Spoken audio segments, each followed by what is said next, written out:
तो गाइस आज बैटल होने वाला है बोरुतो वर्सेस इकाडा, जो बहुत ही ज्यादा क्रेजी हो सकता है। तो एंड तक जरूर देखना। एक्सप्लेनेशन तो बनाते बनाते मेरा भी हालत खराब हो गया है। चलते हैं सीधा वीडियो की ओर।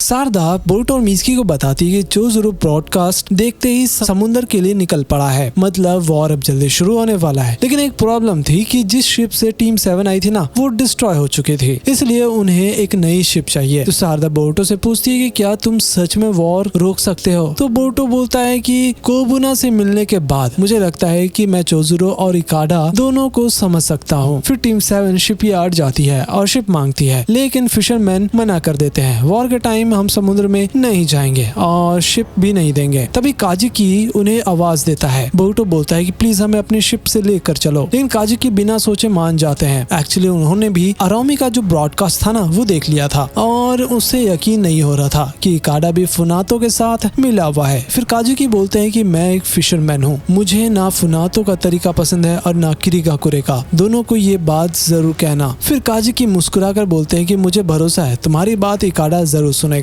तो बोरुतो देख करके हैरान हो जाता है कि काजुकी इतने खतरनाक वेव्स में भी आराम से शिप चला रहे होते हैं। उधर इकाडा अपनी नई पावर से बहुत ही बड़े बड़े वेव्स को ना कंट्रोल कर रहा होता है और पूरी फुनातो फ्लीट को सेफली आगे ले जाता है। अरामी इकाडा को देख करके याद करता है कि बचपन में इकाडा ट्रेनिंग में कितना ज्यादा वीक था। वो सोचता है कि काश तेनमा और सेरेन इसे देख पाते, लेकिन अरामी को याद आता है कि जिबिकी ने उसे इशारे के पीस प्लान के बारे में बताया था। तब अरामी ने छुप करके मार्लिन हार्पून को ऑर्डर दिया था कि इशारे को मार दो। उधर चोज़ोरो की तरफ हम लोग देखते हैं कि चोज़ोरो कागुरा और बाकी लोगों को याद कर रहा होता है और कसम खाता है कि मैं फुनातो को खत्म कर दूंगा। उधर काजुकी टीम 7 को मिज़ुकागे की शिप तक छोड़ देता है। फिर बोरुतो वो स्वॉर्ड दिखा करके अपनी पहचान बताता है। उसके बाद वो जो स्वॉर्ड था ना, उसको चोज़ोरो को वापस भी कर देता है। चोज़ोरो पूछता है कि तुम लोग यहाँ पर क्यों आए हो? तो बोरुतो बोलता है कि मैं खून खराबा नहीं चाहता, मैं वॉर को रोकना चाहता हूँ। लेकिन मिसोनो गुस्से में बोलता है कि अब शांति की बात करने का कोई भी फायदा नहीं है। तो चोज़ोरो बोलता है कि मैं तुम्हारी बात समझता हूँ, लेकिन अगर कुछ नहीं किया तो फुनातो शिनोनोमी स्टेशन 1 को डिस्ट्रॉय कर देंगे। तो बोरुतो पूछता है क्या तुमने कभी फुनातो से अच्छे से बात की है, जो भी इस पावर स्टेशन का इश्यू है? लेकिन मिसोनो बताता है कि इसारी पीस की बात करने आया था, लेकिन मीटिंग शुरू होते ही उसका अपना स्वॉर्ड ही उसे मार दिया। हमें लगा ये चोज़ोरो को मारने की एक टेक्निक थी,